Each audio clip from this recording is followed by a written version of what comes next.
muito, com muita felicidade, muita gratidão, que hoje a gente dá início à nossa terceira edição da formação em migração e refúgio da Rede Caritas. É a edição essa que foi a edição recorde, né? Nós tivemos aí mais de 1.000 inscritos nessa formação, então a gente vê o impacto da formação no Brasil, né? E pode ser que tenham pessoas em outros países também que estejam aqui, né? A gente sabe que imigrantes que estão no Brasil tem muitos, mas pode ter outras pessoas aí no país. Então, essa formação ela foi pensada, elaborada e sonhada, por que não dizer sonhada, a partir da Comissão Nacional de Migração e Refúgio e acolhida por toda a rede. Com isso, a gente reconhece a importância de nos manter informado e principalmente capacitada diante do dinamismo que é essa temática de migração e refúgio. E para fechar, né, e passar a fala para dar as boas-vindas e acolher, eu gostaria de deixar aqui a iluminação de Papa Francisco, que no discurso dele da 79ª Jornada Mundial de Migração e Refúgio, ele nos deixou essa célebre frase: trabalhamos para toda a migração possa ser fruto de uma escolha livre. Somos chamados a ter o maior respeito pela dignidade de cada migrante, construindo pontes e não muros. E aí é com essa célebre frase de Papa Francisco que eu convido o nosso presidente da Caritas Brasileira, D. Mário, para fazer a fala de acolhida de todos e todas que estão aqui nessa sala virtual. Com você, Dona Mário. Obrigado, Luciana. Obrigado pelas suas palavras iniciais. Saúdo a você, bem como também toda a organização desse curso. Né? Logo que entrei aqui, encontrei aí a Cristina, que me convidou para estar aqui com vocês. Gratidão, Cristina. Clara também nas orientações aí, né, para efetivar tudo isso, bem como a Nívia, a Paula e todos que estão aí se comunicando e nos ajudando. E a minha saudação ao Paulo, que vem hoje conosco, né, nessa aula inaugural, nesse semestre de 2025. Saúdo todos vocês, queridos irmãos e irmãs, que estão sempre colaborando na missão Caritas, voluntariados, contratados, vocês que atuam nas comunidades eclesiais da nossa igreja, nos serviços, nas pastorais, os que atuam em outras confissões religiosas, que estão aqui conosco também, em instituições que estão aí a serviço da vida, seja aqui no Brasil, na América Latina ou em outra localidade. É muito bom ver o rostinho de gente conhecida e também ver o rosto de gente que a gente ainda não conhece, mas que já tem aí, digamos assim, pela tecnologia, proximidade, não obstante aí a distância. Então, quero, em nome da nossa Caritas brasileira, saudar, acolher e desejar a todos um frutuoso curso aí nessa questão da formação nacional de migração e refúgio. E eu pensei um pouquinho em algumas palavras aqui nesse momento. E me permitam dizer, a Caritas tem se dedicado ao cuidado dos migrantes e refugiados, promovendo a sua dignidade, protegendo os seus direitos e oferecendo apoio em sua jornada. Para isso, a missão Caritas se fundamenta em práticas concretas de acolhimento, acompanhamento humanitário, mas também está profundamente enraizada em uma espiritualidade que vê cada ser humano como criação divina, com dignidade inalienável. A migração e o refúgio são questões complexas, a gente sabe muito bem disso. Olha o interesse de centenas de pessoas em aprofundar na formação. Não é algo que basta ver nos noticiários ou à porta de nossa casa. É preciso estudar para compreender e melhor realizar. Quando eu digo complexa, é uma questão complexa, não porque seja complicada, ninguém é complicado. Acho que nós somos mais complicados do que, às vezes, os migrantes que vêm até nós. Mas é complexa porque tem várias dimensões. Por isso, a necessidade do estudo. Me permito, nessa fala de abertura, de destacar que a Bíblia, em vários momentos, reforça a importância de cuidar do estrangeiro e do oprimido, como uma expressão de justiça e fraternidade. Falando em fraternidade, estamos na Quaresma, vivendo a campanha da fraternidade, com o nosso tema deste ano 2025, Fraternidade e Ecologia Integral. A ecologia integral que cuida do todo da vida e prioritariamente da vida humana, e com destaque a vida dos mais necessitados. E aí, de cheio, devemos incluir de maneira, no seu protagonismo, os migrantes e refugiados. A campanha da fraternidade, no aspecto bíblico, nos traz um lema. Sabem? Pode até escrever aí no chat aí, né? Qual é o lema da campanha da fraternidade deste ano? Deus viu que tudo era muito bom. Mas eu tenho refletido, queridos irmãos e irmãs, para ser sincero, não está tudo muito bom. Sobretudo na questão do cuidado com a casa comum e do cuidado com a vida humana. Olha a necessidade e urgência da campanha da fraternidade nos nossos dias. Esse versículo, Deus viu que tudo era muito bom, nos convoca a ter o olhar de Deus para as pessoas e todas as formas de vida, para que sejamos fautores da paz, da justiça, da verdade e de um mundo melhor. Uma outra fase bíblica que se Tirou destaca está no mensagem. Evangelho de Mateus 25:35. Eu era estrangeiro e me acolheste. São as palavras de Jesus no que consideramos o juízo final. Então, veja, Jesus, no Evangelho, nos fala diretamente sobre o dever de acolher o estrangeiro. Uma outra fase bíblica que está no Antigo e Novo Testamento, com destaque para Mateus 22:39, é: amarás o teu próximo como a ti mesmo. Amarás o teu próximo como a ti mesmo. Esse mandamento, bem sabemos, resume a ética cristã do amor. Por isso, queridos irmãos e irmãs, amemo-nos uns aos outros.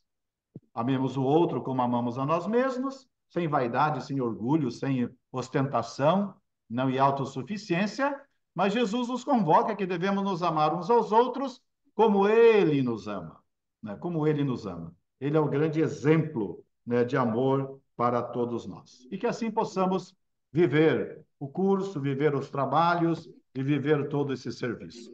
Me permitam ainda destacar aqui algumas palavras do Papa Francisco, nossa comunhão com ele, nessa hospitalização, nesse internamento, né, rezando por ele, para que tenha lá restabelecimento e possa em breve retornar às atividades. Em 2018, para quem gosta e sempre lê a mensagem do Papa para o Dia Mundial do Migrante, em 2018, o Papa Francisco compôs a sua mensagem com 4 verbos. Vocês lembram? Quero ver. Escreve aí no chat, quero ver. 4 verbos. Vamos ver quem tem memória boa. 2018. 4 verbos. Quem se arrisca? A Mariana diz que sabe. Diga lá os verbos para conjugar no presente do indicativo. Eu vou ajudar, eu vou ajudar. Não se desesperem. Olha, o primeiro verbo é acolher.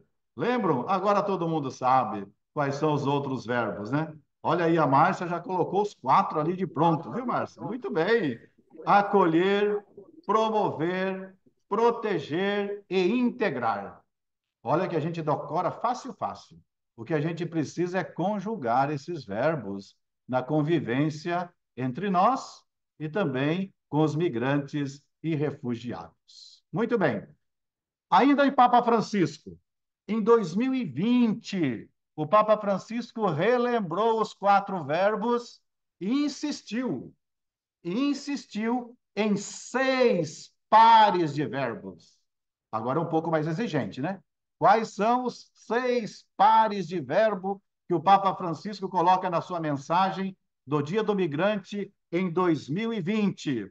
Não vou exigir muito, eu já vou dizer aqui para vocês. Olha o primeiro par de verbo. É preciso conhecer para compreender. É necessário aproximar-se para servir. Para reconciliar-se, é preciso escutar. Para crescer, é necessário partilhar.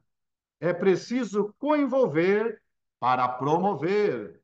É necessário colaborar para construir. Aí está, então, o ensinamento do Papa Francisco na mensagem de 2018 e 2020, né, que nos tem ajudado muito, muito, muito nas reflexões da Semana Nacional do Migrante, do Dia Mundial do Migrante. E com essas palavras, quero dizer, queridos irmãos e irmãs, somos todos migrantes. Quero encerrar minha fala aqui, Luciana, antes de passar para você, com uma oração à luz da experiência da Sagrada Família. Senhor Deus, tu que acompanhaste a Sagrada Família em sua jornada de exílio, pedimos que olhes com compaixão para todos os migrantes e refugiados, que, como Maria, José e o menino Jesus, são forçados a deixar suas casas e suas terras em busca de segurança, dignidade e paz. Assim como a Sagrada Família encontrou abrigo em terras estrangeiras, pedimos que tu os guies e protejas, conduzindo-os pelos caminhos de esperança, de solidariedade e de acolhida. Que as portas se abram para eles e que encontrem nas pessoas de boa vontade a hospitalidade que alivie os seus sofrimentos. Dai-nos, Senhor, a sabedoria para sermos construtores de uma sociedade mais inclusiva, onde ninguém seja deixado para trás, onde todos possam viver em paz e segurança. Abençoa, Senhor, os migrantes e refugiados. Abençoa, Senhor, todos nós e transforma nossos corações para que sejamos mais solidários e mais fraternos. E assim, quero dizer ainda que, por fim, a missão Caritas nos desafia, esse curso nos desafia a olhar para o mundo com os olhos de Deus e agir como bons administradores da sua criação, acolhendo os migrantes e refugiados, cuidando do meio ambiente e promovendo um mundo mais justo e mais fraterno. Que a gente consiga um mundo sem violência, mas com paz verdadeira. Olhando para vocês aqui, queridos irmãos e irmãs, não sei se percebo realmente, a maioria são mulheres, é isso? Ou estou enganado? Né? Esses dias celebramos aí o Dia Internacional da Mulher. E, infelizmente, as notícias que mais tem por aí é do feminicídio. Que triste, que vergonhoso para a nossa sociedade, sobretudo para nós homens. Então, olha, esse curso também nos ajuda a proteger, né, a vida, sobretudo, dos mais frágeis e vulneráveis na questão migratória. Mulheres, crianças, não que os homens não sejam, né? E que a gente possa aí, na nossa missão, como cuidadores da vida, avançar na proteção das pessoas, dizendo não a toda e qualquer forma de violência e dando um basta ao feminicídio e qualquer tipo de morte que é sinal de opressão e de injustiça no mundo de hoje. Enfim, vivendo este ano da encarnação, do jubileu da encarnação, sejamos mulheres e homens de esperança e confiança. Votos de uma boa aula inaugural e de uma sequência neste curso muito frutuosa a todos. Meu abraço, Deus abençoe. Eita, Dalmário, boa noite.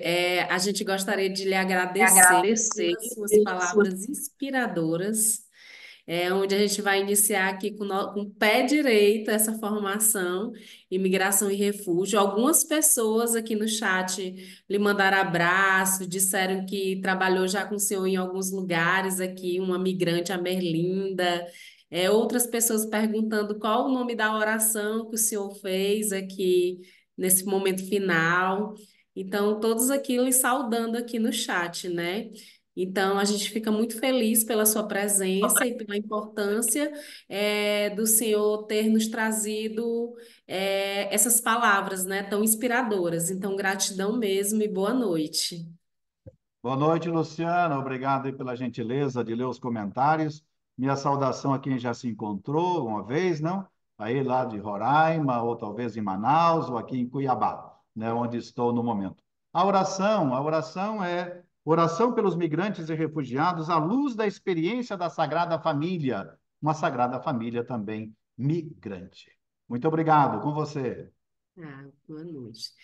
E dando sequência ao nosso cronograma aqui de atividades, eu vou chamar agora a Cristina dos Anjos, ela que é a assessora nacional de referência da temática da Caritas Brasileira em Migração e Refúgio, porque nós percebemos que tem pessoas que são da rede Caritas, que já conhecem a Caritas brasileira, mas tem muitas pessoas que não são da Caritas. Então, eu convido aqui a Cristina dos Anjos para apresentar um pouco do que é a Caritas e a atuação da Caritas dentro dessa temática de migração e refúgio.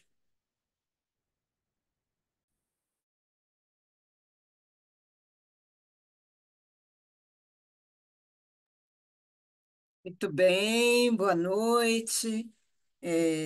Alegria a gente iniciar aqui essa noite o nosso curso, né, nacional de Migração e Refúgio. E eu vou pedir a Paula para colocar, então, no slides aí, para a gente falar um pouquinho dessa Caritas, né? Que entidade é essa que traz em toda a sua história a solidariedade, né? Então, nós vamos falar um pouquinho que organização é essa é, que está aí caminhando com as pessoas e de forma especial com as pessoas migrantes. Vamos lá. A Caritas brasileira, ela é uma organização que é um organismo da Conferência dos Bispos do Brasil, criada por esta conferência, a partir, então, na época do seu secretário-geral, o Dom Helder Câmara, né? A Caritas ela foi fundada em 56, então esse ano a gente completa 69 anos de vida, de caminhada. E ela, a Caritas, ela é uma das 162 organizações membro da Caritas Internacionais. Então, nós fazemos parte da Confederação Caritas, é, que congrega 162 organizações membros, 162 países que levam a ação, a solidariedade aí no mundo. Pode passar. A Caritas no Brasil, ela, ela está organizada, né, com 198 organizações, entidades membro, então 198 entidades Caritas locais. Nós temos, além do Secretariado Nacional, nós temos 13 escritórios regionais que animam, articulam, coordenam o trabalho da Caritas nos diferentes estados, e temos 4 articulações que também apoiam a caminhada das Caritas nos diferentes estados.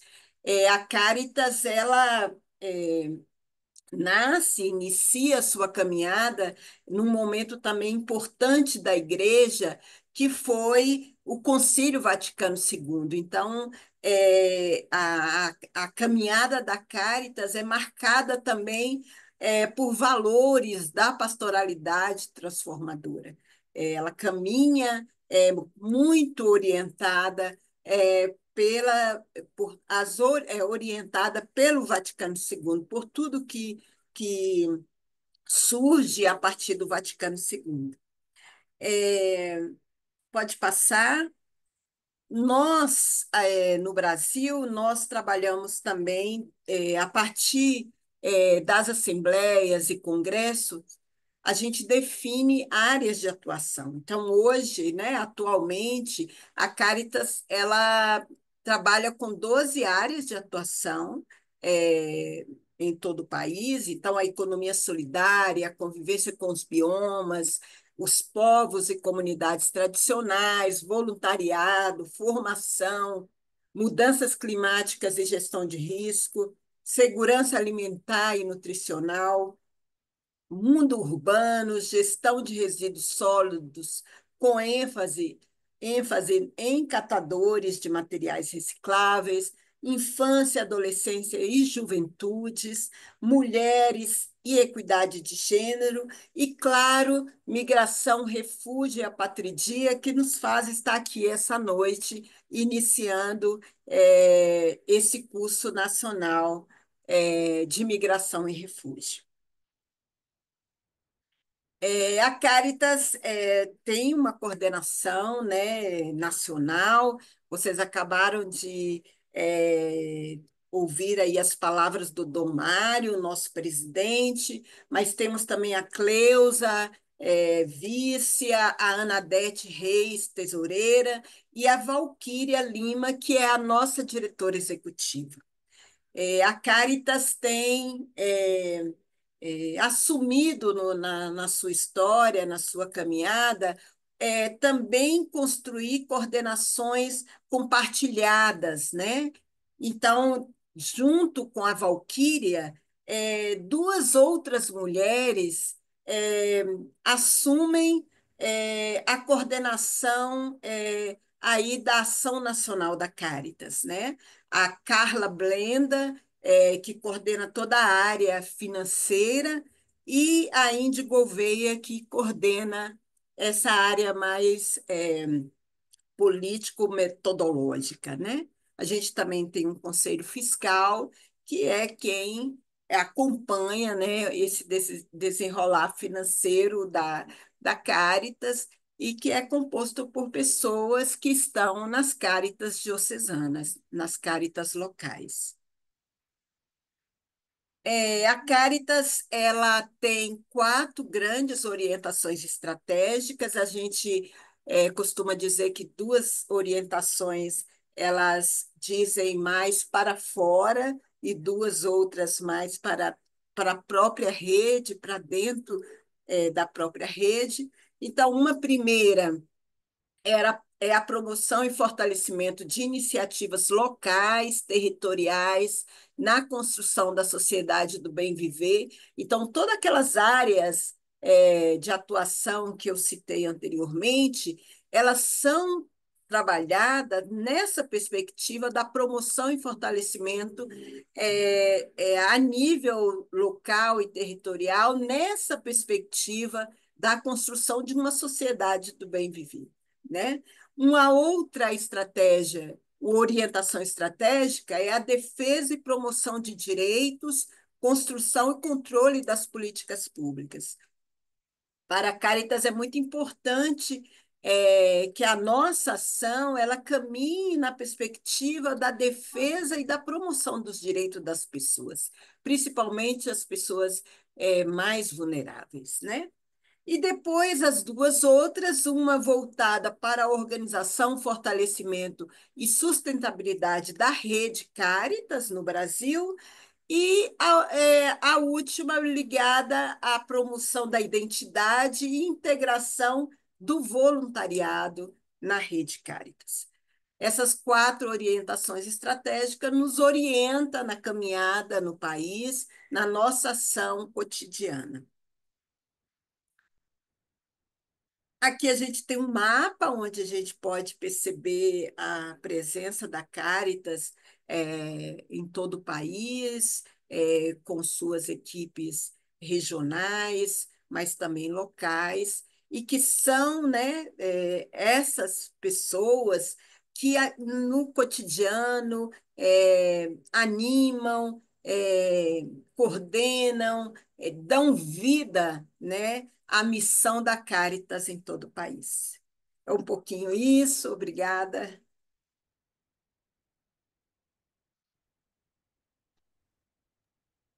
Obrigada, Cris.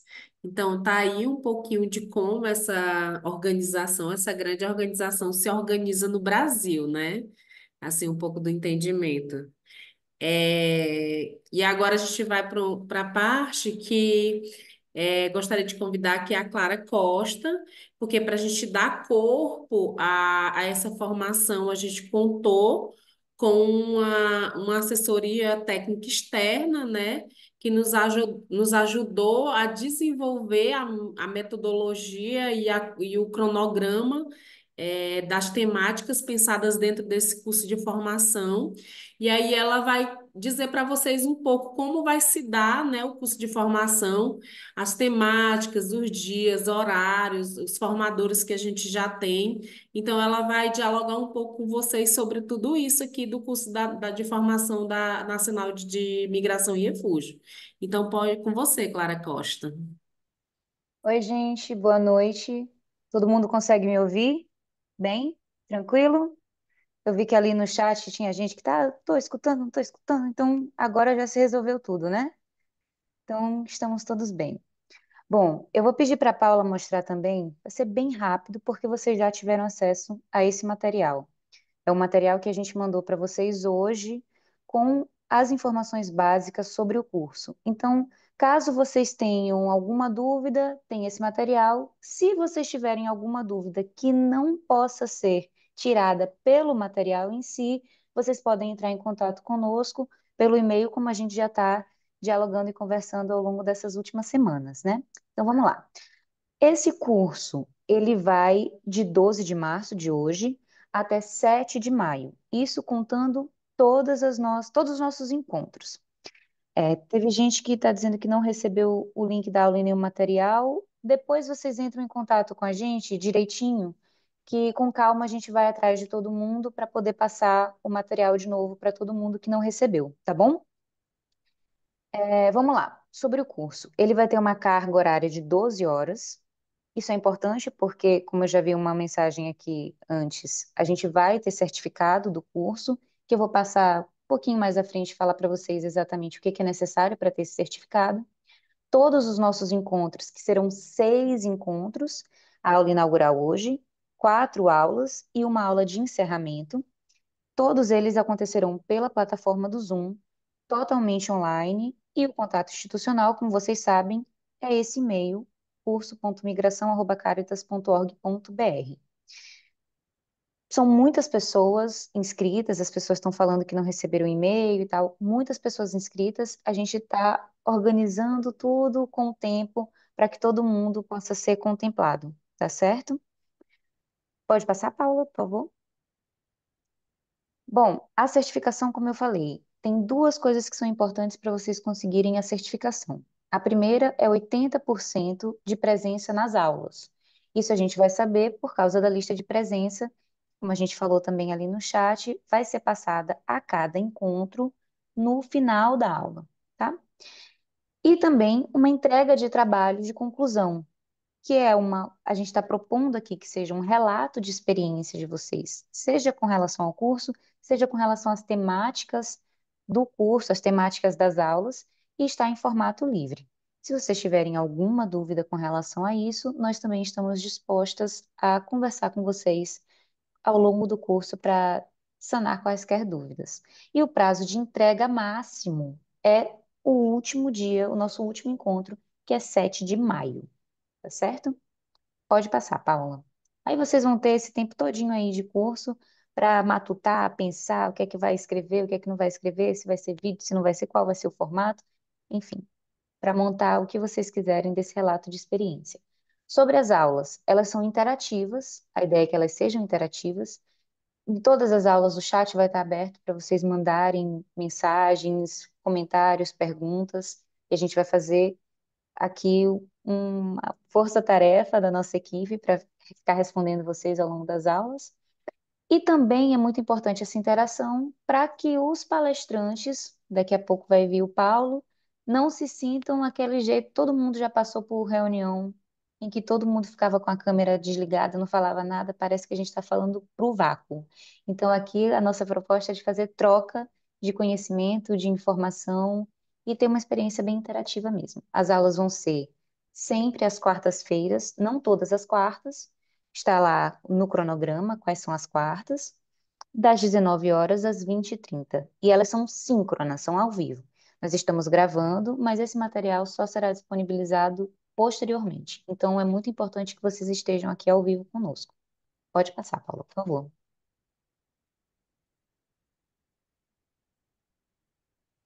Bom, a primeira aula, eu não vou dissecar as emendas, porque vocês têm esse material já nas mãos. Quem não tem, por favor, entre em contato que a gente vai reenviar para vocês, ok? Então, a aula inaugural hoje, a gente teve a mística, a gente teve as boas-vindas por Dom Mário, muito obrigada.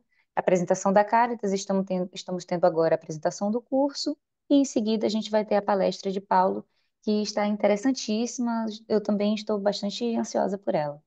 E aí, hoje, 12/3. A próxima aula vai ser no dia 19/3, na próxima quarta-feira. O tema é Culturas Deslocadas, o impacto da migração para as identidades culturais. E a nossa convidada dessa aula vai ser a professora doutora Carmen Lúcia Silva Lima, da UFPI. A aula seguinte vai ser 2 semanas depois, vai ser no dia 2 de abril, e o tema dela é Migração e Refúgio, conceitos básicos e a conjuntura atual. E para falar sobre esse tema, nós temos duas convidadas nesse dia, a Marina Cavalcante Puntel Cordeiro e a Laura Emily Campos Martins. Ambas fazem parte da Rede Caritas Brasileira. A aula seguinte, 2 semanas depois, mais uma vez, vai ser no dia 16 de abril, que é sobre o Manual Esfera. E para falar sobre o Manual Esfera, nós convidamos a Fraternidade Missões Humanitárias Internacionais e eles vão fazer esse momento conosco. A quarta aula vai ser no dia 30 de abril e é sobre a política migratória brasileira. E quem vai dar essa aula vai ser a Luana Maria Branco Medeiros, que é do Ministério da Justiça e Segurança Pública. Por fim, nós teremos a aula de encerramento no dia 7 de maio, que eu lembro mais uma vez, é o prazo final para vocês mandarem os trabalhos de conclusão. Nesse encerramento, nós vamos ter uma palestra, cujo tema é Um Pé Lá, Outro Cá, a existência entre a cultura de origem e a do novo lar, que vai ser dada pelo professor doutor Henri Valejo Infante. E também nós vamos fazer nesse encontro uma avaliação do curso. E só lembrando mais uma vez, é o prazo final de entrega dos trabalhos de conclusão. Depois disso, nós teremos um tempo que nós vamos fazer os certificados e mandar para vocês, tudo certo. Então, muito obrigada. Eu espero que eu tenha conseguido explicar rapidamente como que o curso vai funcionar e quaisquer dúvidas, nós estamos por aqui. Sigamos. Claro, tem uma pergunta sobre o material aqui, se vai ter Opa! material de cada dia. Ah, sim, sim. Nós estamos elaborando material complementar para cada encontro, para cada aula. Então, vocês receberam hoje o material que era referente a hoje, mas nós tentaremos sempre fazer o compartilhamento desse material com a maior antecedência possível. Então, a nossa ideia é que dias antes da aula vocês possam recebê-lo. Se não for possível, a gente não vai conseguir, vai ser o mais cedo possível, tá? Mas hoje, por exemplo, foi pela manhã, o comecinho da tarde. Mas é isso que a gente vai tentar. Cada aula vai ter esse material complementar, sim, tá? O trabalho de conclusão de curso deve ser enviado para o e-mail institucional. Isso sim. A nossa, nosso principal contato vai ser por esse e-mail institucional, sim. Tá certo? O link será enviado toda quarta? O link para o Zoom? Eu acredito que sim. Toda quarta-feira, tá certo? Sim, mas esse link também ele é permanente, pessoal. Então, quem já está com o Uhum. link, guarda, Já guarda. já aguarda. A gente pode reforçar, mas você já tem o link, já tem esse e-mail aí. Tá certo? Então, gente, ó, para a gente não, já que a Podemos gente sim, está com tá? o tempo, Guilherme, vocês falando para o podem estar Guilherme. colocando Podemos. as dúvidas de vocês no chat. A gente vai tá catalogando aqui todas as dúvidas de vocês, anotando, e depois a gente pode estar encaminhando as respostas via e-mail, né, sobre essas dúvidas que estão sendo geradas aqui a partir de determinadas informações que vocês tenham ou dúvidas, tá certo?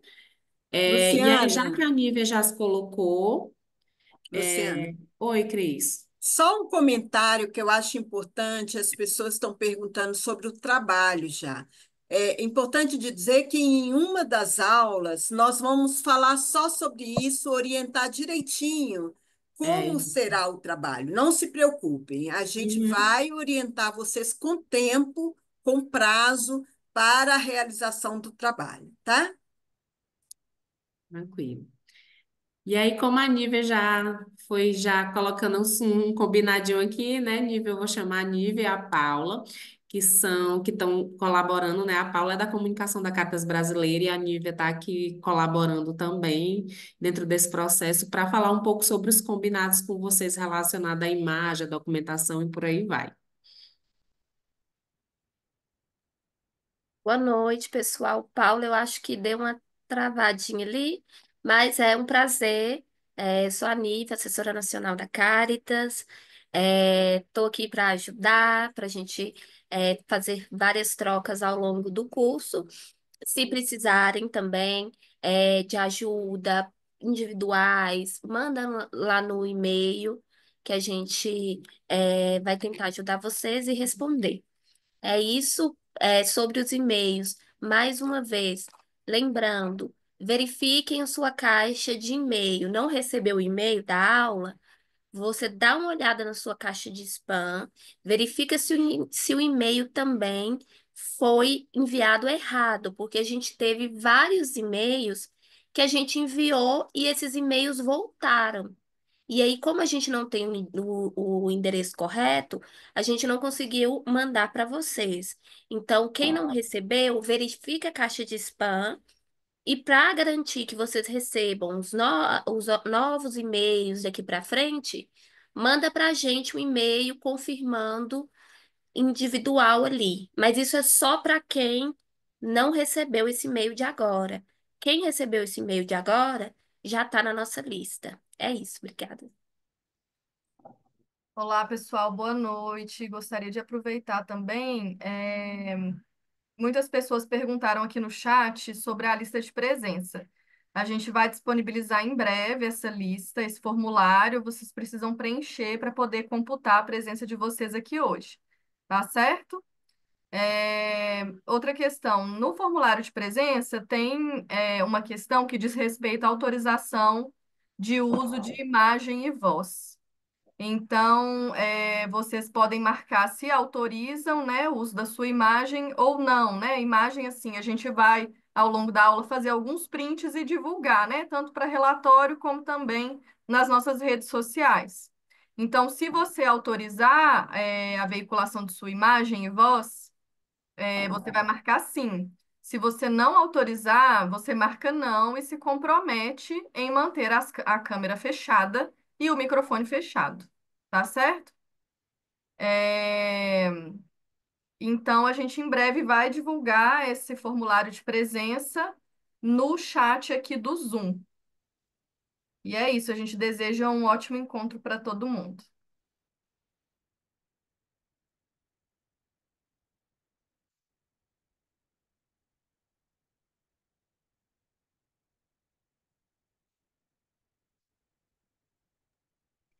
Sou eu de novo, né? Eu já estava esperando ouvir Luciana aqui mais uma vez. Tava conduzindo tão bem, tava aqui, ó, Luciana levando. Bom, gente, agora vamos a uma parte muito interessante, que é a parte que acho que todo mundo aqui está ansioso para escutar, que é a fala de Paulo. Paulo Iles, muito obrigada por ter aceitado participar desse momento conosco. O Paulo já atuou como coordenador geral de política migratória do Departamento de Migrações do Ministério da Justiça e já foi coordenador geral de política migratória da Prefeitura de São Paulo. Hoje, o Paulo é diretor executivo do Centro de Direitos Humanos e Cidadania do Imigrante. Então, Paulo, bem-vindo. Pode se aproxegar aqui, que o palco está aberto a você. Nervoso aqui. Boa noite, Clara. E no teu nome eu quero saudar todas as pessoas envolvidas nesse projeto, que é projeto maravilhoso, né? Agradecer ao Dom Mário pelas palavras de acolhida e os verbos que ele trouxe aqui para a gente, que são muito importantes para que a gente tenha sempre essa capacidade de passar do dito para a ação, né? Eu acho que isso é o que deve mover toda a atitude de quem busca trabalhar na pauta migratória, né? Rezar também pela saúde do Papa Francisco, que tem sido uma voz extremamente importante na defesa dos direitos das pessoas migrantes e refugiadas no mundo, né? Talvez a principal voz que consegue questionar políticas desastrosas, como do próprio Donald Trump, de deportação, etc., né? Então, para que ele consiga se recuperar o mais pronto possível e continuar aí nos guiando. Saudar toda a equipe aí, em nome da Cristina, né? Luciana, Nívia, Paula. Eu já vi que teve mensagem aqui da Márcia, querida Márcia, estou aqui na tua terra, no Paraná, estou em Cascavel hoje. Aurinete, né, que está aí também, e tantas outras pessoas estão aí com vocês, viu, Luciana? Então, gratidão pelo convite, né? Realmente, para mim foi muito importante. E eu queria elogiar também a pessoa que fez a diagramação do material que vocês distribuíram para os participantes, né? É um material, uma diagramação extremamente gostosa de passar e de olhar, né? Então, agradeço enormemente. Olhando a programação do curso, acho que vai ficar até bem interessante, porque hoje eu vou trazer essa reflexão sobre um olhar, né, em relação à política migratória. Eu me pauto muito no que foi construído na transição de governo, né, pelo menos ali no período entre outubro de 2022 e dezembro de 2022, quando foi criado aquele grupo de transição, que tinha muita gente, né, envolvida nesse processo. E eu fui convidado pela deputada Maria do Rosário, que era a presidente do Grupo de Direitos Humanos, justamente para elaborar uma proposta para a política migratória brasileira, né? E a gente acabou trazendo vários pontos, é, ou que serviram de base para esse primeiro ano da gestão do Departamento de Migração, coordenada pela professora Tatiana, e quando eu estive na coordenação geral também como diretor substituto em algumas situações, se premiou muito por esse relatório da transição. Então, acho que vai ser interessante fazer essa reflexão e complementar com as visões dos demais colegas que virão pela frente, principalmente pela representante do Ministério da Justiça, Luana Medeiros, que terá a fala sobre a política migratória brasileira. Eu vou tentar ser bastante direto aqui na minha fala. Eu acho que vocês têm o material para fazer a leitura, para checar, né, as informações que estão ali. Mas eu dividi, tentei abordar várias temáticas, mas o coração é a política nacional de imigração. Eu acho que essa é a principal mensagem que a gente precisa deixar, né? Se nós não estruturarmos uma política nacional de imigração, como diz ali no artigo 120 da nova lei de imigração, a gente vai estar sempre trabalhando nessa ótica da emergência, né? Então, a título de introdução, é, eu acho que é sempre importante afirmar, né, embora a maioria de vocês tenha familiaridade com a temática da migração, mas sempre é importante afirmar que o Brasil se coloca atualmente no cenário internacional como um país importante na recepção dos migrantes, né? E com características que vêm mudando é, a cada pouco tempo, né? Você vê que nós tivemos um processo de uma migração boliviana, né? Voltada, muita dela para a questão das confecções, trabalho na costura, região metropolitana de São Paulo, sobretudo, né? Depois nós tivemos um processo interessantíssimo da migração haitiana, por exemplo, né? Por que eu estou mencionando essas migrações e não outras? É que essas migrações foram consideradas massivas e provocaram mudanças estruturais na política migratória brasileira, né? Então, do Haiti, depois a Venezuela e depois os afegãos, né?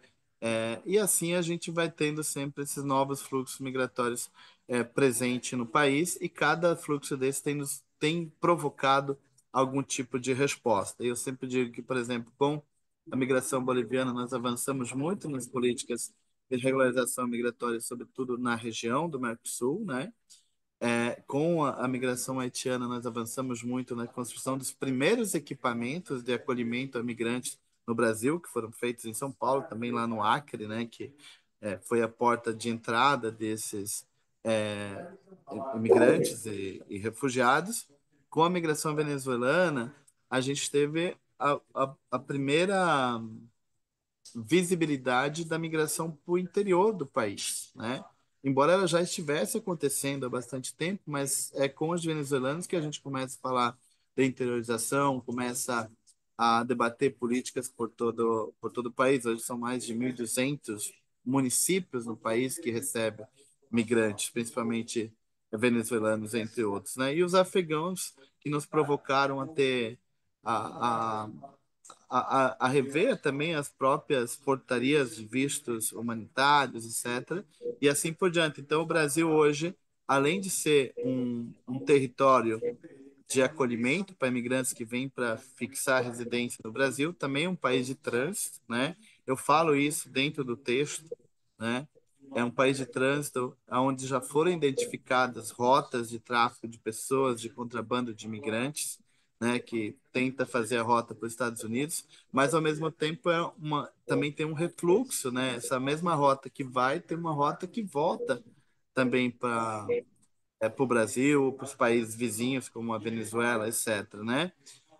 E eu tentei abordar também a questão do próprio trabalho escravo, né? Da luta pelo trabalho decente no Brasil, as políticas locais de imigração. Acho que esse é um tema assim central. Eu sempre recordo que logo que eu saí quando nós terminamos, né, a nossa gestão no governo Fernando Haddad,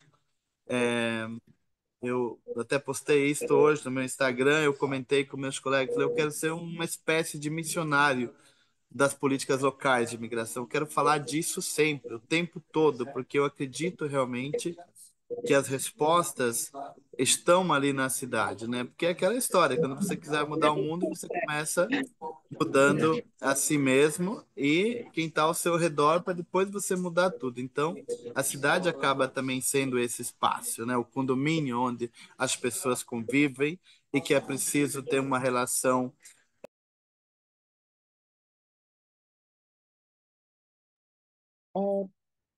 É, Paulo, acho que seu microfone deu uma desligada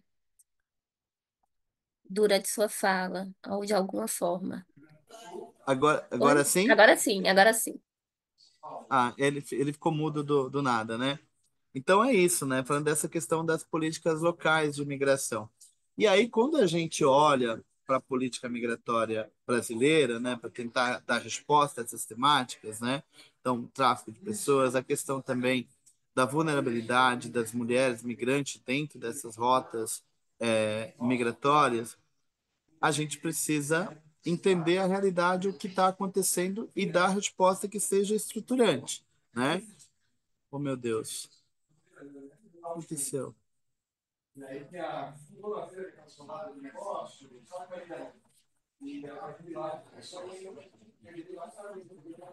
Oi, vocês estão me ouvindo? Estamos sim, Paulo. Agora sim, deu uma travadinha, mas agora sim. De repente o Zoom começou a fazer uma experiência de quadro, não sei o que aqui. Enfim, um laboratório. Mas, enfim, eu falava dessas questões todas, né? E sempre vão surgindo novos temas. Então, eu vou dialogar com o que está lá no texto, acho que é a oportunidade para vocês aprofundar. Eu trouxe um tema que é novo também, né? Que os colegas aqui do Paraná devem estar acompanhando melhor, mas eu abordei a questão do trabalho escravo, por exemplo, dos imigrantes paraguaios aqui na região norte do Paraná, né? No arranque da mandioca, e que isso coloca desafios em políticas consolidadas, né? Então, para nós, o melhor exemplo de política de regularização migratória que o Brasil tem são os acordos de livre trânsito e residência com os países do Mercosul e associados, né? E aí, de repente, você vai entender que esse acordo ele não respalda determinado fluxo migratório, que é essa migração pendular. Então, a gente tem que ter esse pano de fundo, essa análise, para depois transformar na política migratória. Então, eu acho que esses são pontos assim que são centrais. E voltando para esse diálogo da transição, né? Muitos de vocês acompanharam na transição do governo Lula, do governo Bolsonaro para o governo Lula,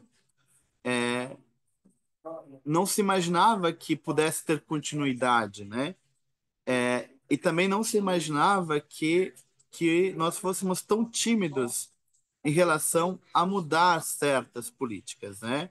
Então, o relatório da transição, por exemplo, ele tinha vários pontos que são centrais. O primeiro deles era um questionamento sobre o próprio Conselho Nacional de Imigração. Então, o Conselho Nacional de Imigração que nós temos hoje, ele é fruto de uma resolução ainda do Sérgio Moro, né?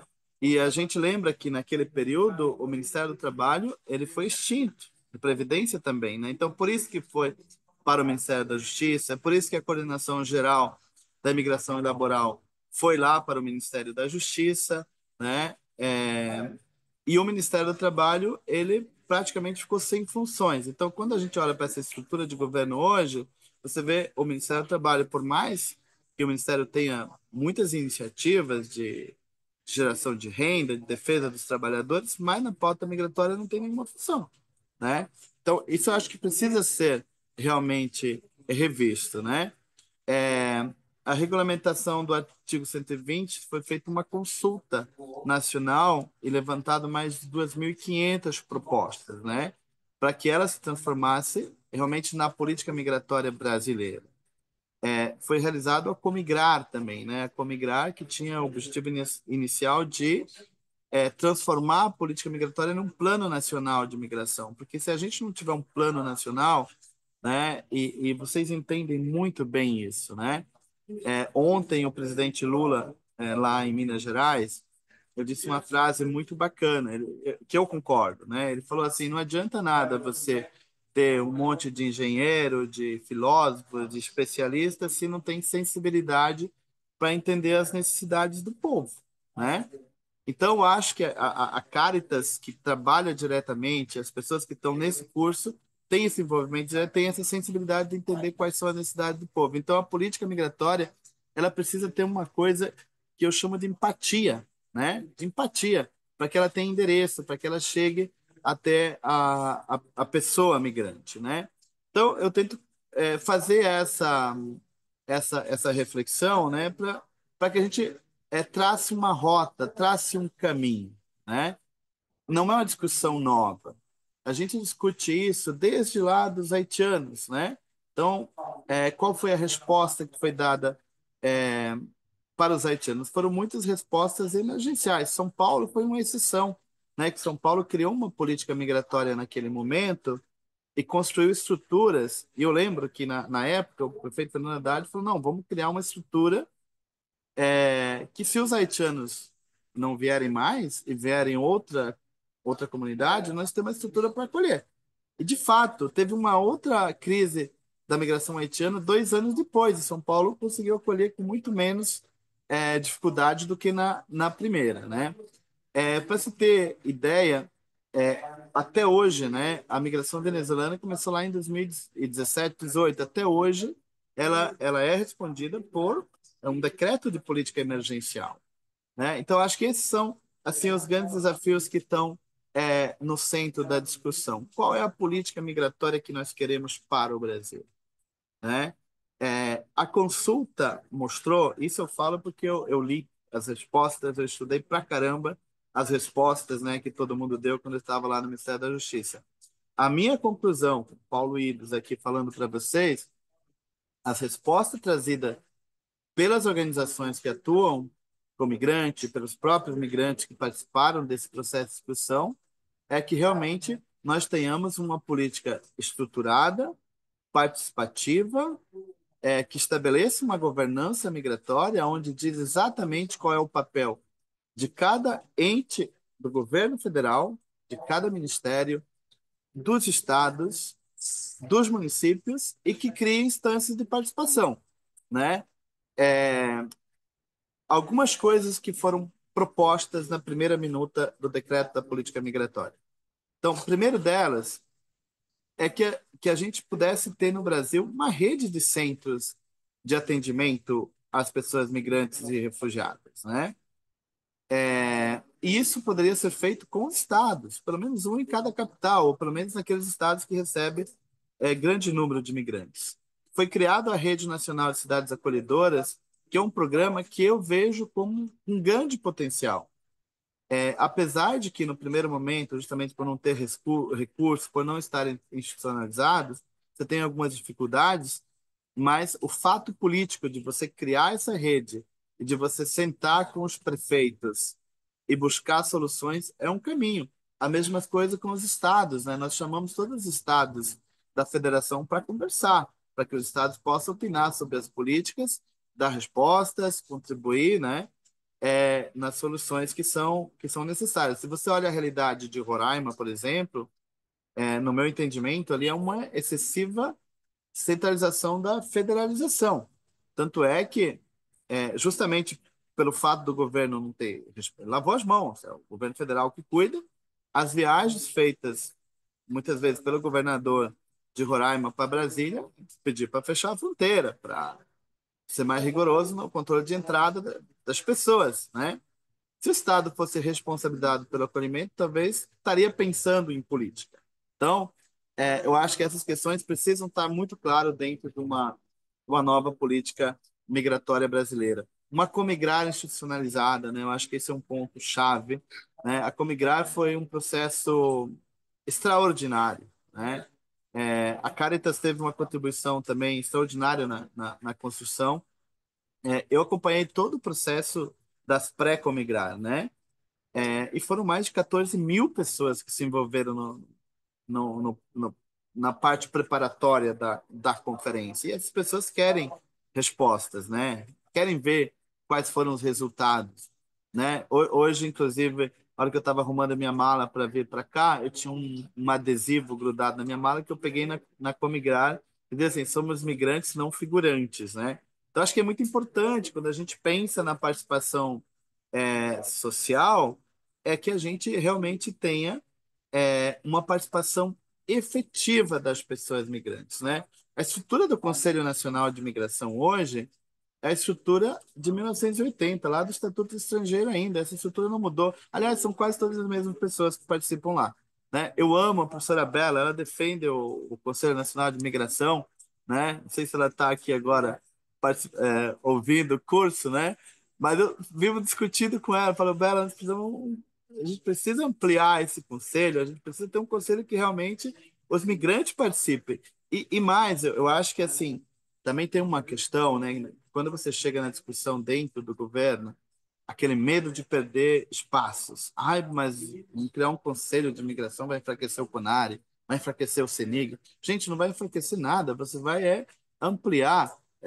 Você não pode criar um conselho de participativa de imigrante para discutir processos individuais, para expor pessoas. Isso tem que ser tratado dentro do CONARE, dentro do CENIG, etc. Mas você tem que ter um conselho de imigração para discutir política pública, né?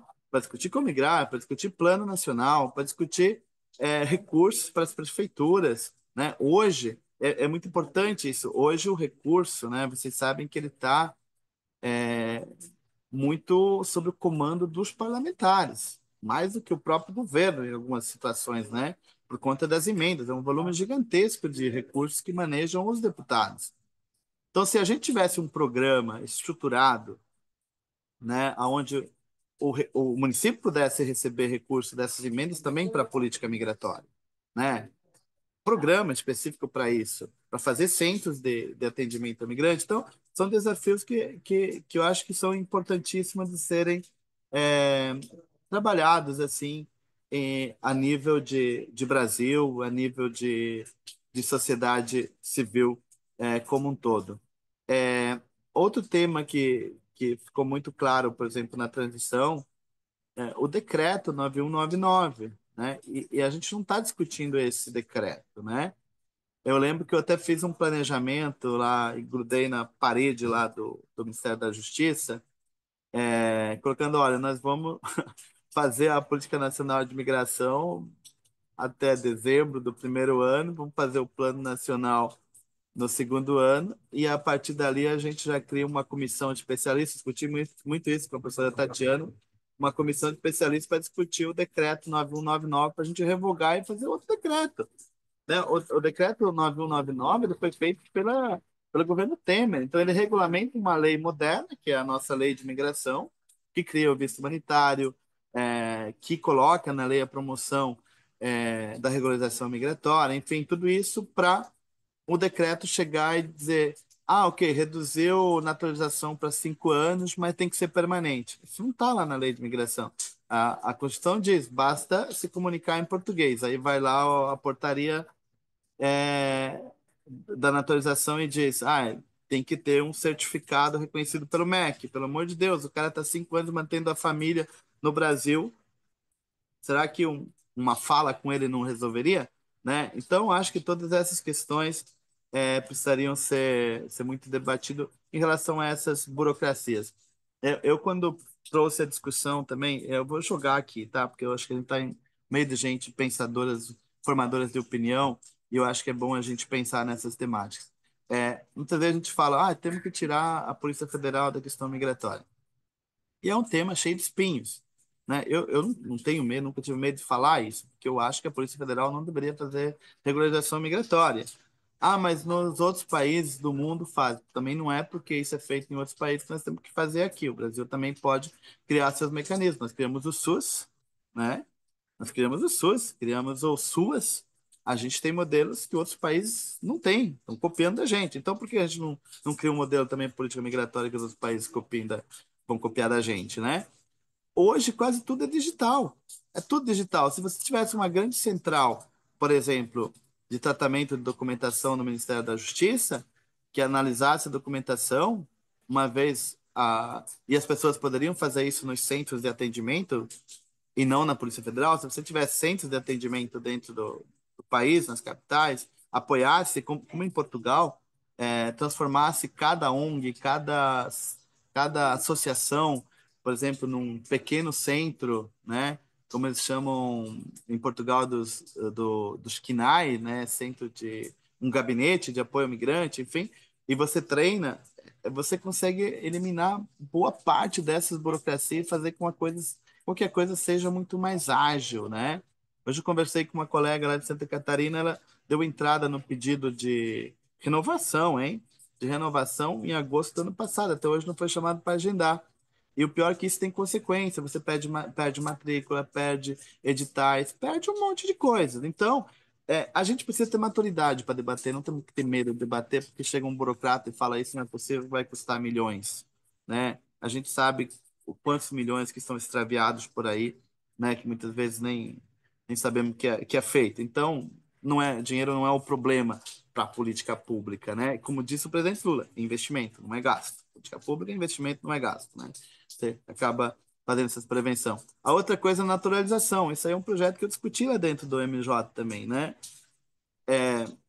A naturalização, gente, é avaliada 2 vezes, né? Você entra lá na Polícia Federal, a Polícia Federal avalia, ela manda para o MJ, o MJ avalia de novo. Aí, um processo que deveria durar 3 meses, 6 meses, dura 2 anos, porque tem duas avaliações, né? E geralmente aí vai um nega, o outro defende e vira aquela confusão. O processo de naturalização deveria ser diretamente no MJ, né? Diretamente no Ministério da Justiça, e a Polícia Federal não deveria nem opinar sobre o processo de naturalização. No máximo, eu acho que deveria ser uma mensagem de fazer a lista e mandar para a Polícia Federal. Ó, nós estamos naturalizando essas pessoas. Consulta. Tem crime ou não tem crime? Não tem, não queremos a opinião. Assim como se faz no próprio CONAR. Então, essa burocracia de dar esse poder todo para a Polícia Federal é uma coisa que a gente não superou, né? Por mais que a lei de imigração de 2017 ela tenha superado em parte esse paradigma da segurança nacional, ele está incrementado dentro da instituição pública, né? Talvez esse seja um dos grandes desafios, de como debater isso dentro da instituição pública para que a gente possa realmente avançar na política migratória brasileira e no acolhimento da migrante. Eu estou olhando o tempo aqui, tá? Vou falar mais 2 minutos para uma conclusão. É, E, por último, eu acho que um ponto que eu achava que a gente poderia mudar de dentro. Gente, eu estou falando aqui de coração aberto para vocês, tá? É, a gente passou por isso quando estava no Ministério da Justiça, de falar coisas, as pessoas gravarem, né, e mandar para o ministro, mandar para o Itamaraty, enfim. Mas eu não ligo por isso, né? A gente precisa debater as questões. Eu achava que dava para fazer mudança interna, mas hoje eu penso que a mudança ela tem que partir de fora da mobilização e da costura com quem está lá dentro também, né? Nós precisamos ter uma instância decisiva sobre migração. Não dá para a política migratória estar na Secretaria Nacional de Justiça. A Secretaria Nacional de Justiça, hoje, ela é um departamento, né, dentro do Ministério da Justiça que não tem muito poder. Com a criação da Secretaria Nacional de Acesso à Justiça, entre outros, basicamente, na Secretaria Nacional de Justiça tem o DEMIG e o Departamento lá de Recuperação de Ativos, DRCI. Então, a maioria das pessoas que trabalham na CNJ são servidores que cuidam de imigração. Então, por que você não tem uma Secretaria Nacional de Imigração, né? E coordena essa política toda, dando funções para o MDHC, dando funções para o MDS, para o Ministério do Trabalho, enfim, para todos os ministérios, inclusive o Ministério das Cidades, tantas outras políticas para além da regularização migratória, do controle migratório, né, que a gente precisa debater. E nós estamos muito engessados em discutir controle migratório, né? E a gente precisa superar isso, vamos avançar, né? E isso está reflexo. Você vê as portarias que saíram, por exemplo, de visto humanitário, é justamente o reflexo dessa preocupação, desse medo, né? Esse medo que vão vir muitos imigrantes para o Brasil. Gente, o imigrante vai para onde ele consegue resolver a, a sua vida. O Lula disse isso lá para o Papa, já que foi mencionado o Papa. O Lula disse, né, que migração é uma necessidade humana. Ele falou que a pessoa vai migrar sempre que ela precisar alimentar a sua família, né? E se você põe, então, se você não põe travas para o capital, por que você coloca para as pessoas? O Lula disse isso lá para o Papa, né? Eu sempre menciono isso, né? Porque eu sinto às vezes que a nossa política migratória ela não está em sintonia com essa visão do nosso presidente, né? Então, acho que a gente tem que fazer, sim, essa discussão sem medo de ser feliz, né? E conversar com o Ministério da Justiça, com o Secretário Nacional de Justiça, com a diretora, com os outros ministérios, com a população, com todo mundo, para a gente poder avançar. Mas a gente precisa criar realmente uma estrutura. Tem que ter uma Secretaria Nacional de Justiça, uma Secretaria Nacional de Imigração, aonde tem que ser discutido, né? Eu lembro que quando o Haddad decidiu criar a coordenadoria de imigração na prefeitura de São Paulo, nós começamos todo um diálogo. O Leonardo Barquini, que hoje é o secretário executivo lá do MEC, era o secretário de Relações Internacionais. Ele me chamou e falou: Paulo, eu quero aqui, né? Quero criar aqui nas Relações Internacionais. Eu lembro que eu falei para ele, falei, cara, aqui você vai discutir só com consulados, embaixadas, nós temos que discutir na comunidade. Então, beleza, vamos para direitos humanos. E fomos para direitos humanos e deu certo. Deu certo, mas a Secretaria de Direitos Humanos também tem que entender que ela precisa transversalizar, né? E dar responsabilidade para todo mundo, né? Então, na época, aqui em São Paulo, a gente discutiu e formamos a nossa lei municipal envolvendo todo o secretariado. Então, todo mundo foi lá e disse, olha, o papel da Secretaria de Trabalho é esse, do Esporte e Lazer é esse, né? Tinha um secretário lá, o Celso Jatene, né? Ele corria. Quando eu chegava perto dele, ele corria porque achava que eu queria pegar um clube escola para fazer abrigo, né? É, falei, não, vamos incluir os imigrantes no clube escola, né? Então, são todos esses desafios que você precisa entender. Então, eu vou concluir por aqui. Eu acho que muita coisa tem no texto que a gente compartilhou, mas eu queria fazer essa fala mais aberta com vocês, né? É um dever que eu tenho por ter tido essa oportunidade de passar dentro do governo num período bem importante, né? Então, quero compartilhar isso de forma muito aberta, me colocar também de forma muito aberta, dizendo que aqui que não tem nenhuma mágoa em relação ao processo de ter passado dentro do governo, pelo contrário, é muita alegria, né? Porque é uma oportunidade que eu tive e que hoje eu posso compartilhar com vocês para que a gente fortaleça ainda mais a nossa articulação e a nossa capacidade de incidência para transformar essas políticas públicas no Brasil. Como disse o Dom Mário no início, para que depois a gente possa ver que é bom, né? Deus viu que era bom, não tá bom, vamos transformar isso para que seja melhor. Então, gente, muito obrigado.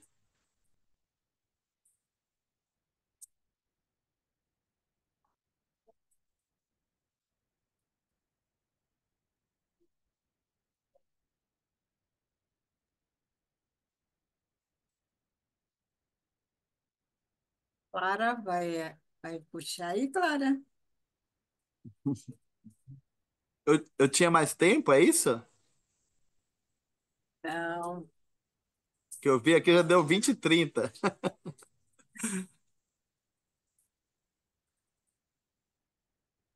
não está Ah, eu acho que conseguindo Oi, abrir, oi, é? voltou aí? Paulo, abriu? Deu Abriu, certo! conseguiu o Ah, áudio. Yes! Bom, primeiro, antes de qualquer coisa, muito obrigada, Paulo.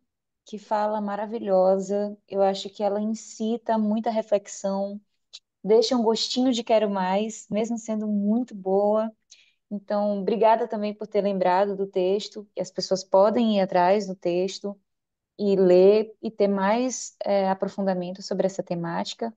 A gente recebeu muitas perguntas e muitos comentários interessantíssimos aqui ao longo da sua fala. Eu acho que a gente não tem tempo suficiente para todas uhum, elas. É uma pena, mas não tem como. Quero congratular também vocês, alunos, que estão interagindo entre si. Esse é o nosso grande objetivo, né? É construir coletivamente aqui um conhecimento e uma experiência. Bom, eu vi aqui, eu vou tentar encontrar, acho que mais do que as perguntas, eu vi alguns depoimentos que eu achei interessantes. Tem um depoimento principalmente sobre a burocratização, né? Eles perguntaram para você, Paulo.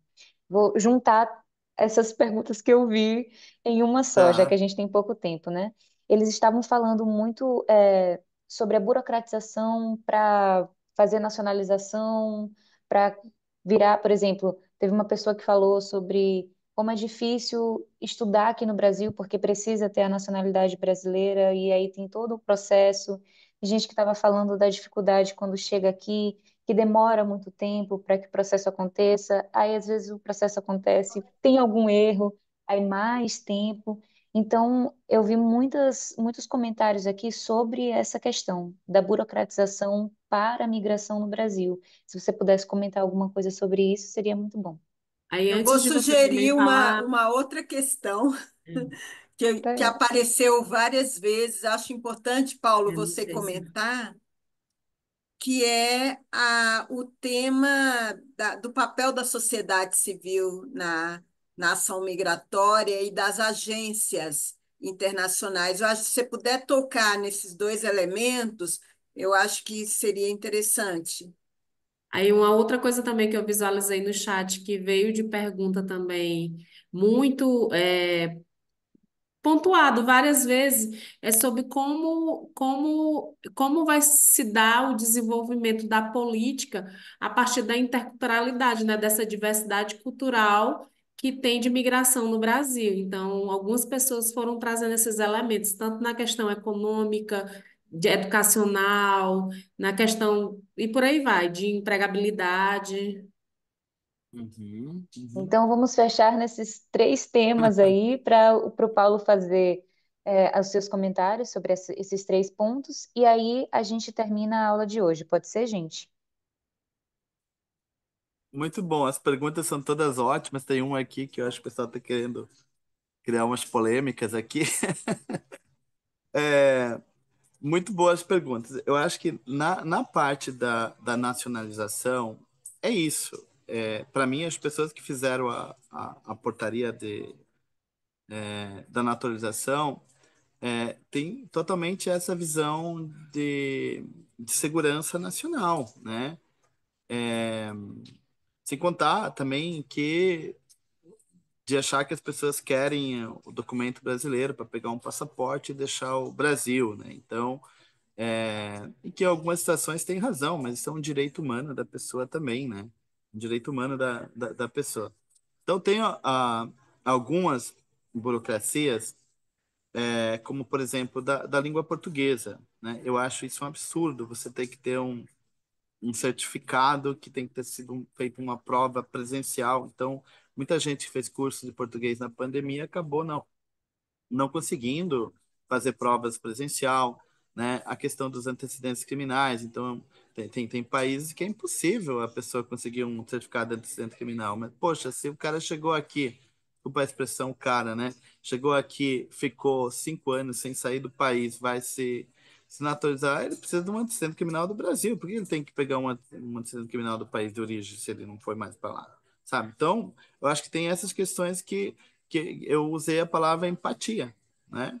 É empatia. É você entender que a pessoa migrante está numa situação de desigualdade por conta da sua condição de imigrante, né? Então, que você precisa ter umas políticas que são diferenciais.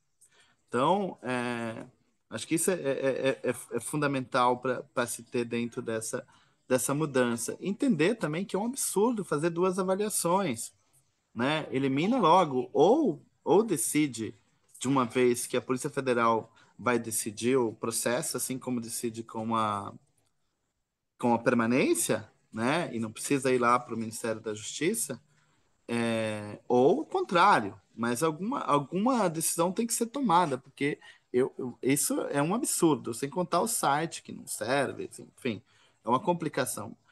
Um processo que é gratuito e que a pessoa gasta aí, às vezes, bastante para conseguir fazer, né? Então, eu acho que a naturalização tem que ser pautada, né?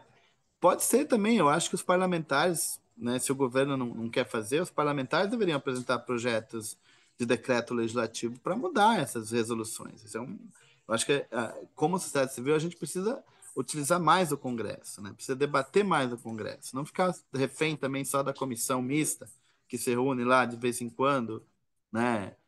Precisa conversar com os parlamentares que são ligados à pauta migratória, que tem relação com os migrantes nos seus estados, né? Hoje, a gente tem muito. Se você olhar 10, 15 anos atrás, eu lembro, poxa, tinha o Zaratini, né? Que fez trabalhou para a Anistia, o William Vu. Hoje você vai lá no Congresso, você tem mais de 30, 40 parlamentares que de alguma forma estão envolvidos na pauta migratória. Então tem que falar com essa galera, tem que falar com eles, né? É, eu acho que essa questão assim do papel da sociedade civil e das agências, eu já escrevi sobre isso, né? Então também não tem nenhum problema de dar a minha opinião. Eu entendo as agências como centrais na construção da política migratória, né? Mas quem que tem que dar as diretrizes da política migratória é o governo, né? Acho que essa é a questão. E a gente tem visto muitas vezes o governo terceirizando a responsabilidade, né? Então, isso é uma questão que precisa ser debatida. Eu vou usar o exemplo de São Paulo, né? Em São Paulo, quando eu assumi a coordenação, as pessoas falam, porque o Paulo não vai trabalhar com as agências, não sei o quê, eu não gosto das agências. Pelo contrário, eu chamei as agências e falei, olha, nós vamos construir uma política migratória participativa, vamos fazer um decreto aqui, vamos chamar todas as entidades, né? O decreto era para criar o grupo de trabalho para fazer a política migratória, vamos chamar todas as entidades, queremos as agências junto. E vocês podem nos ajudar, trazendo recursos humanos, trazendo capacidade, trazendo expertise, trazendo outras experiências para nos inspirar aqui. Então, acho que esse é um ponto assim que é essencial. E a sociedade civil não pode ser relegada. Então, assim, tem um outro debate também. Eu falo, vou falar, como sempre falo, né? Porque também existe hoje um debate que eu entendo. É, não, porque só migrante fala por imigrante. Eu concordo e sempre que trabalhei no poder público, a gente trabalhou para criar espaço para o imigrante. Mas, gente, a migração nos afeta a todos, né? Então, não existe um estado paralelo para o imigrante. O imigrante vai no SUS, como nós. Então, assim, a melhoria do SUS tem que ser discutida entre migrantes e não migrantes, os cidadãos antigos e os novos cidadãos, né? Então, toda essa política migratória, o que eu percebo é que a sociedade civil tem ficado um pouco relegada, né? De participação. Não, a sociedade civil tem que ter uma participação junto, a gente está junto nessa luta, né? Eu acho que tem que unir, abraçar, né? Dar o lugar de fala para todo mundo, mas a gente precisa se fortalecer. Somos tão poucos na pauta migratória, né? Que se a gente puxar cada um para cada lado, vai mesmo, né? E aí, claro, o governo vai fazer o que ele quer, né?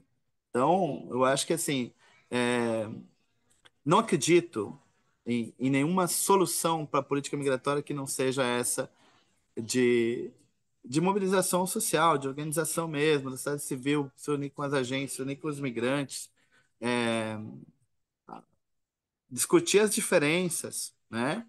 Porque o que importa é a política pública, né? Então, acho que esse é o ponto. Qual é a política pública que nós queremos para o Brasil? Eu acho que quando a gente conseguir deixar claro isso entre todos, entre os migrantes, a sociedade civil, e as agências e o governo, a gente vai avançar, né? Então, acho que esse é um ponto muito importante, é bom a gente tocar, né? Eu tenho conversado muito com as lideranças aqui em São Paulo sobre isso, falar, gente, ó, nós estamos juntos, a gente está junto, ninguém vai tirar o lugar de ninguém, mas a gente precisa estar junto, né? É, o outro ponto, e que é isso, né? Quando a gente fala disso, a gente já vai para essa questão da diversidade cultural. É um país diverso, então hoje você, inclusive quando a gente discutia a criação do GTI, que foi, aliás, foi aprovado hoje, né, na Assembleia Legislativa aqui de São Paulo, o GTI, o Grupo de Trabalho Intersetorial de Migração. Uma discussão que se fazia ali é justamente isso. Vamos pensar em políticas, né? Hoje você precisa discutir as políticas de discriminação, né? Precisa discutir políticas push-camelôs, migrantes que são maltratados, que são perseguidos às vezes pela polícia ali no Brás. Então você precisa ter uma política para isso, né? Antirracista, perseguição aos migrantes negros ali no centro de São Paulo. São várias mortes envolvendo imigrantes e são negros. Então, não é qualquer migrante que morre ali, né? Então, acho que esses são desafios que a gente precisa colocar na mesa e construir todas essas políticas dentro, claro, de um plano nacional que respeite a todos, né? Eu acho que isso é fundamental. É, só para concluir, né? É, a gente não tem o fundo, por exemplo, no Brasil, de imigração. Então, essa talvez é uma diferença que a gente tem com a Europa, né? Porque a Europa tem um fundo de asilo e imigração. Isso obriga com que os países tenham planos nacionais e que os governos locais também tenham planos locais para poder receber o recurso. Então, quando a gente pensar no plano nacional, a gente também precisa alinhar isso com o orçamento do país, né? Para que o plano tenha recurso para ser executado, né? E talvez uma forma de fazer com que os municípios acolham os imigrantes que têm um recurso para acolher, é que eles possam se aderir ao plano, né? Então, acho que tem essas formas, esses mecanismos que dá para trabalhar. O desafio tá colocado aí, né? Gente, eu não quero me estender muito, né? Porque a gente já está avançando aqui no horário, mas eu me coloco aqui à disposição depois para responder perguntas. Caritas pode mandar aqui, eu respondo, né? Com muita tranquilidade, gente, tá bom?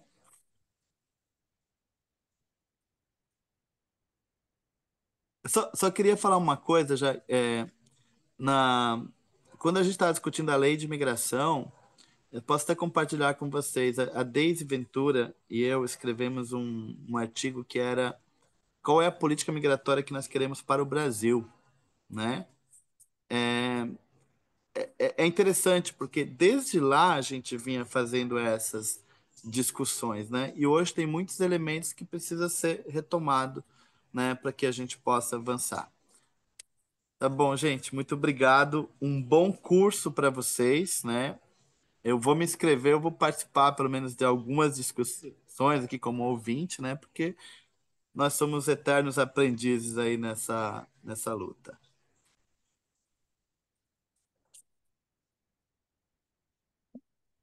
Devolvo. Bom, muito obrigada, Paulo, mais uma vez, e mais um, e mais um, mais um. Muito obrigada. Obrigada também por ter se disponibilizado. Qualquer coisa, se tiver mais perguntas, vocês podem mandar para a gente. Bota no assunto, por favor, do e-mail, que é pergunta aula inaugural para o Paulo, coisas assim, porque a gente pode juntar e depois mandar para você e aí fica nesse bate-papo gostoso, tá Ô, bom? Clara, deixa só, Diga. permite só uma coisa, né? Falar aqui para o pessoal que está fazendo o curso. A Clara disse que vai mandar o artigo de todo mundo. Ela vai mandar mesmo, viu? Porque ela pega no pé. Infelizmente, às vezes a gente tem que ser a pessoa chata do rolê, né? Mas quero agradecer de novo, agradecer a presença de todo mundo, a presença de Dom Mário, que ficou aqui conosco até o final da aula inaugural. Muito obrigada. E é isso, gente. Estamos abrindo os trabalhos com pé direito. E até a próxima aula, na semana que vem, quarta-feira, às 19 horas. Diga, Cristina. A gente vai falar. Aproveitar, né, o finalzinho, dizer que a Valquíria, nossa diretora nacional, está por aí. Ah, Importante. Quem sabe a Valquíria aparece por Ê! aí. Muito bom que ela esteja com a gente, participando desse momento tão bacana da inauguração do nosso curso. Agradecimento, Valquíria. então é isso, gente. Muito obrigada, boa noite e até a próxima. Boa noite, gente. Tchau, tchau. Até as próximas. Obrigada, até a próxima. Obrigada, Domânio.